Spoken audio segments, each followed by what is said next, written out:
Ladies and gentlemen, you welcome to this edition of the Primetime Newscast on Equinoxe Television, live from our headquarters from Cameroon's economic capital, Douala. I am Bable Jonathan.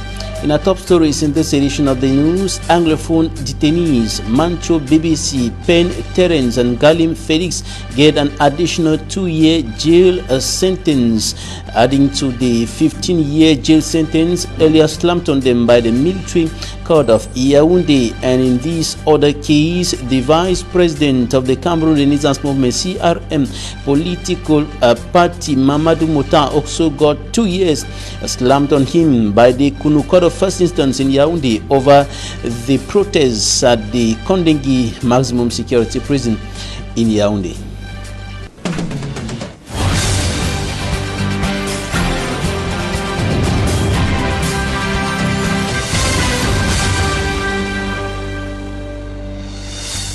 Mamadou Mouta, vice president of the political party that came second during the last presidential election in the Republic of Cameroon, the Cameroon Renaissance Movement, has been slammed 2 years imprisonment by the Kunu Court of First Instance over the protests that took place recently at the central prison in the nation's political capital, Yaoundé. And besides the vice president of the Cameroon Renaissance Movement, Anglophone detainees Mancho BBC, Pen Terence and Galim Felix have equally been slammed a 2-year jail sentence by the Kunu Court of First Instance over the protest move, and this comes to add to the 15 years already slammed on them earlier by the Yaoundé military court over the Anglophone crisis, and their jail term now moves up to 17 years imprisonment, notably as a result of the protest move at the Yaoundé Central Prison and, of course, the Anglophone crisis, while Mamadou Mouta on his part is yet to be, his trial is yet to come to an end concerning the protest move recently organized by the CRM political party in some major towns of the country to protest against the deteriorating situation in the northwest and southwest regions of the country, electoral hold-up, and, of course, Cameroon's failure to organize the 2019 Africa Cup of Nations. In the meantime, in the southwest region of the country, authorities have continued fighting Operation Ghost Town and lockdown imposed by the separatist fighters, and authorities in the town of Kumba in the Meme division devising new strategies every day. Last weekend, they imposed a lockdown of 2 days, Saturday and Sunday, on the people. The 2 days were allowed free by the separatists for the people to go and purchase some goods, but the administrative authorities imposed their own ghost town on those days. Details with Sumanjik and Gebre. There were many who turned out at the Kumba main market this Monday.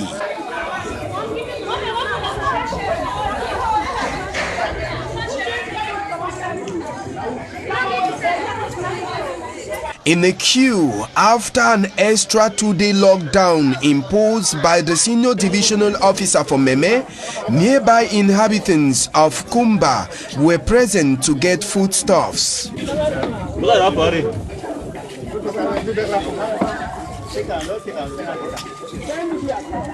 Cow meat,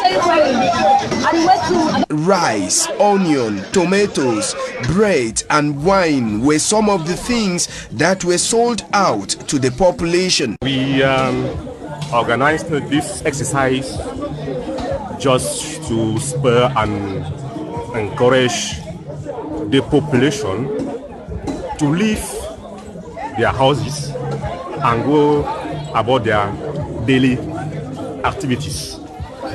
We at this juncture we are very happy since the exercise is successful. People went up and the turn up is very encouraging. So we are very happy. We wanted us to show our population that Kumba is not down, Kumba is up. Apart from the auction sale that was going on, some business persons who courageously came to the market saw their shops opened by the Civil Administrative Authority. Notwithstanding the busy market, major streets in Kumba remained ghosted. The auction sale that was organized this Monday comes after the 2-day lockdown imposed by the Senior Divisional Officer for Meme Division, Chamberlain Ntu Ndong. A little above 1 week into the 2019-2020 academic year, the Senior Divisional Officer of the Indian Division in the Southwest region of the country says the situation of school attendance in his area of command is gradually improving by the day, and the numbers are gradually increasing in some of the schools in his area of command. Derek Jato reports.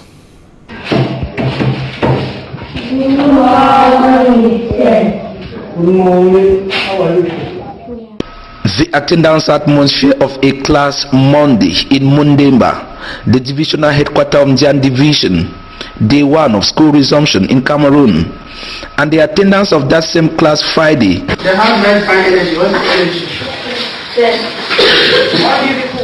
With a reasonable mobilization also being recorded elsewhere in the division per the administration. For Wang Lawrence, the Senior Divisional Officer for Indian Division, says comparatively his division is responding positively to the back to school call. Talking in Mundemba after his last rounds for the week, the Commander-in-Chief of the division congratulated bikers and other business operators in his division for not respecting Ghost Town, called by the separatists. Having taught Mundemba Central Subdivision today, we saw that many stores are open. We also realized that Okada boys have not observed the so-called Ghost Town. And I want to say that ghosts have their places where they are supposed to be. Week 1 of the 2019-2020 academic year is, however, history. But observers say the weeks ahead are still undefined, as the separatist moves and mission to an extent is having its mark printed on what is called ground zero.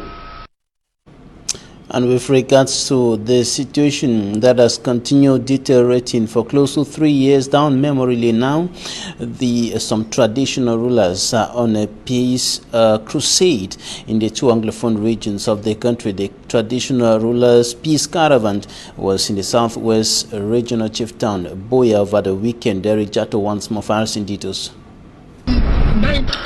The National Caravan for Peace and Living Together, a body constituted of traditional rulers drawn from all over Cameroon, arrives the southwest region. This zone is at war, reason why this chief's convoy had an exceptional security. The military forces know the separatist fighters are here and they could hit them at any time. The 2 days peace crusade took these traditional rulers first to the southwest governor's office to register their presence to Governor Bernard Ukaliabilai, the governor of the southwest region.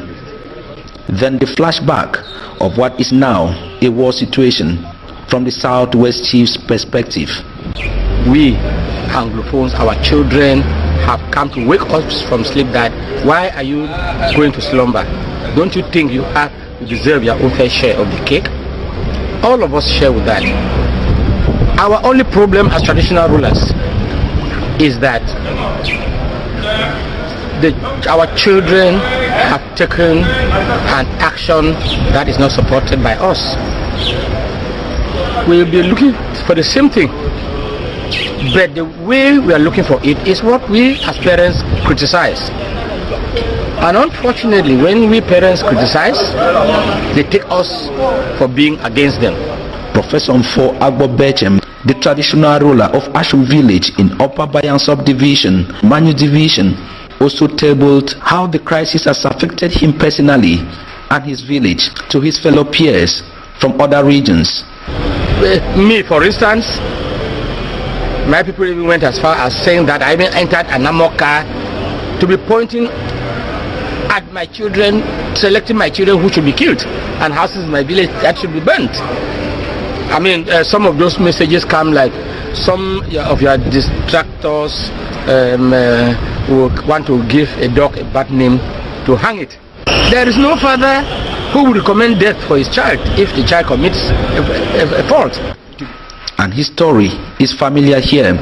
You get any traditional ruler, the same complaint, the same thing they're saying all over. The traditional rulers have black legs. The chiefs also said the Anglophone crisis is affecting everything here in the region.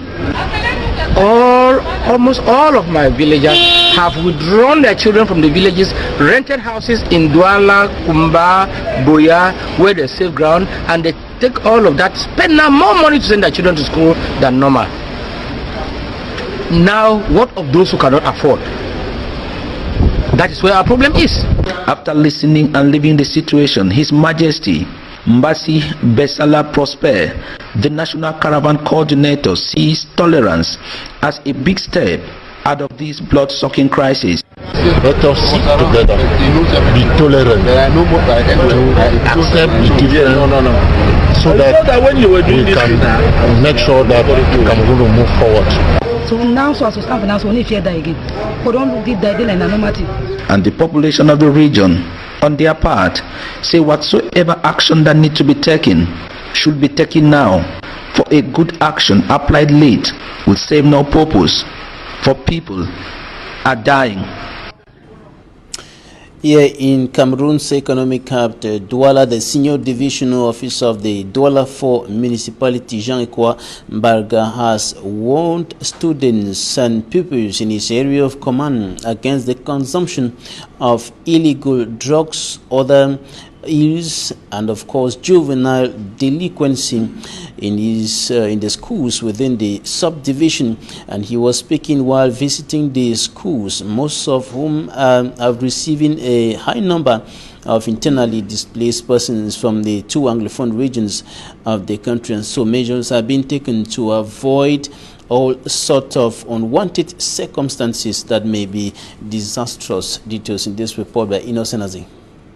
The tour of the civil administrator of Douala 4 in his area of command aimed at ensuring the school year has kicked off on a good note, and for students to get his message of discipline and bury acts of juvenile delinquency 6 feet.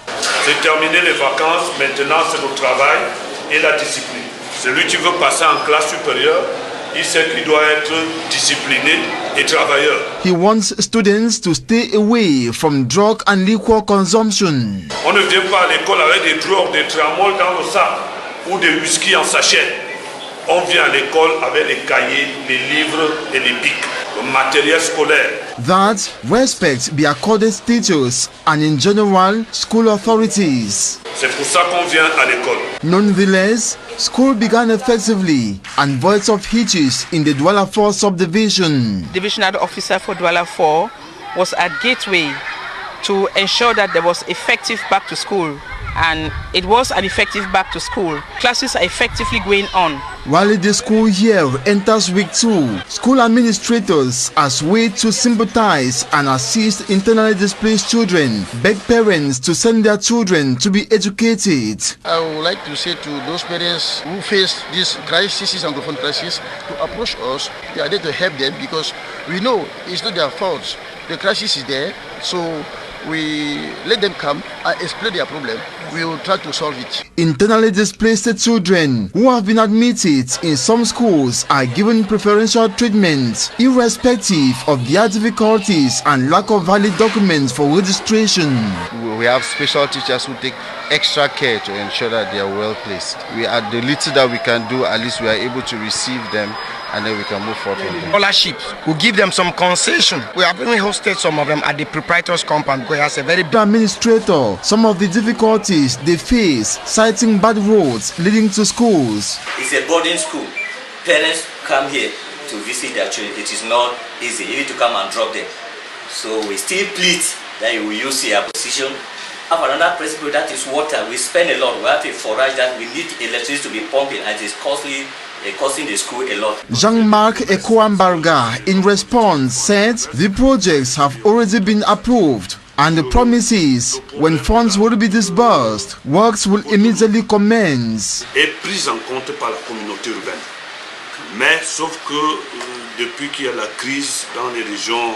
He added, delay is due to the Anglophone crisis and Boko Haram problem. Ça fait donc tout. Concerning the issue of water, he promised to discuss with the Director General of CamWater for a solution. Je vais le voir pour lui dire de faire quelque chose pour alimenter votre secteur en eau. Fingers are crossed to see the nightmares turn to joy in the shortest time possible. From Douala to Nkonsamba in the Mongo Division littoral region of Cameroon, where we're going to show you the challenges faced by persons living in swampy areas. Hemin Iluga reports. It is a yearly experience based on the remarks made by the occupants of Ebom 1 in Katiawit, precisely a neighborhood situated in Nkonsamba in the Mongo Division of the littoral region of the country. At rainy season, the once dry inlets turn into pools. Drainages, which are in a limited number and others inundated with dirt, leaves the lanes hijacked with the rainy water. The dwellers are fed up and have been expressing their disgust with regards to the situation.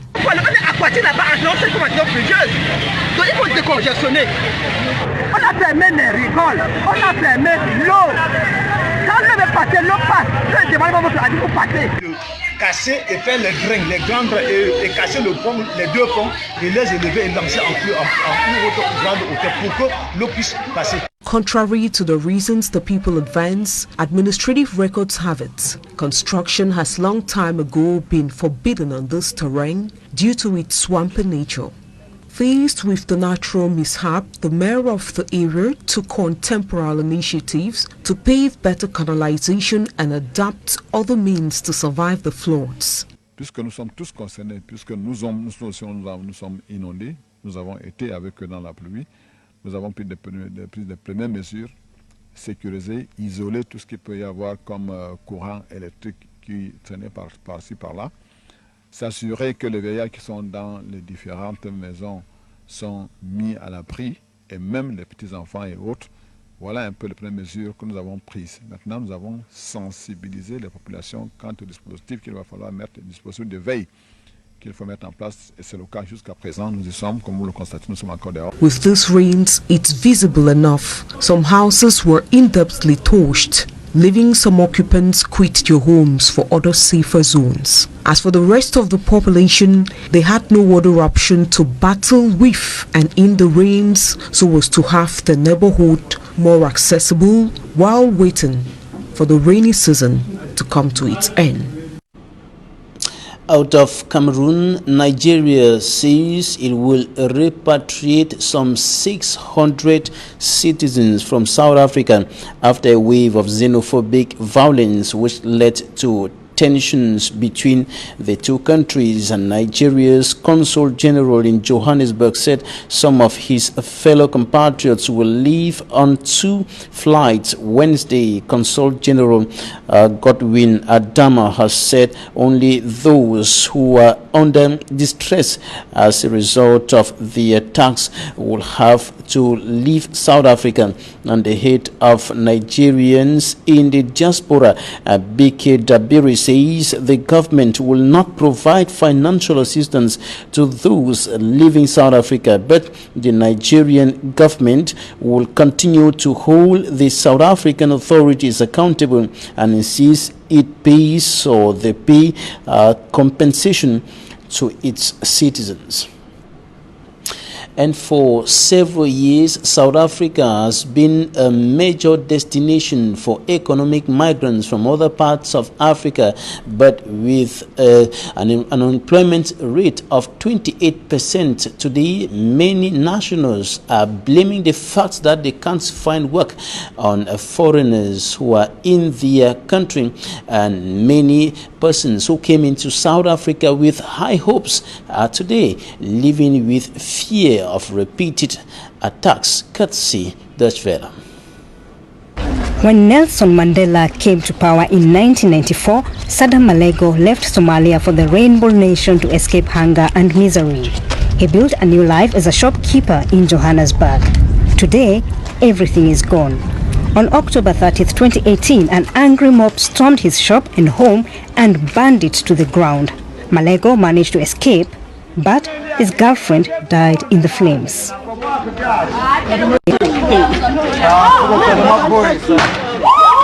I see I don't have anything anymore.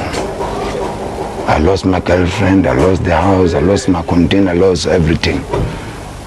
So I was telling myself that let me die already. But the Greek community take me outside. They say no, don't go there. So I survived. The incident was just one of the 139 documented shop lootings in South Africa in 2018, motivated by xenophobia. Every month in townships like White City near Johannesburg, African-born foreigners are victims of violent hate crimes. Many locals think they are responsible for low wages and job losses. We meet a xenophobic gang who often target foreign-owned stores. Its leader calls himself Gaddafi. To him, foreigners are not just easy targets. He holds them responsible for his own misery. You go to Johannesburg right now, every corner you go to, it's a foreign person that's working. That foreign person where he's working, it's a job for a South African who was supposed to be working there. South Africans now, they are dependent on grant money and money from government. It's not that people, they don't want to work. The people, they want to work, but there are no jobs there because the foreigners, they are taking our jobs. So obviously we are gonna rob them. This neighborhood is controlled by gangs. Even the police don't dare enter the slum, which is built on top of a dump. Only drugs help make the residents' lives more bearable. They project their frustrations onto foreigners who they believe are better off. I have to do this thing. If I don't do it, then my family will suffer and my gang will not eat. You see how many troops and soldiers I have. My soldiers must eat. They must smoke, my soldiers. So what will my soldiers smoke if I don't have anything? We start doing it, we pray. We'll eat you alive, my friend, and we'll pray to the Lord to forgive us because He knows we don't have jobs. Malego has restored his old shop. He hopes he will be able to restock soon. But those responsible for the death of his partner still have not been found. Malego says the police did not want to investigate the murder of a foreigner. He still fears the culprits might return at any time.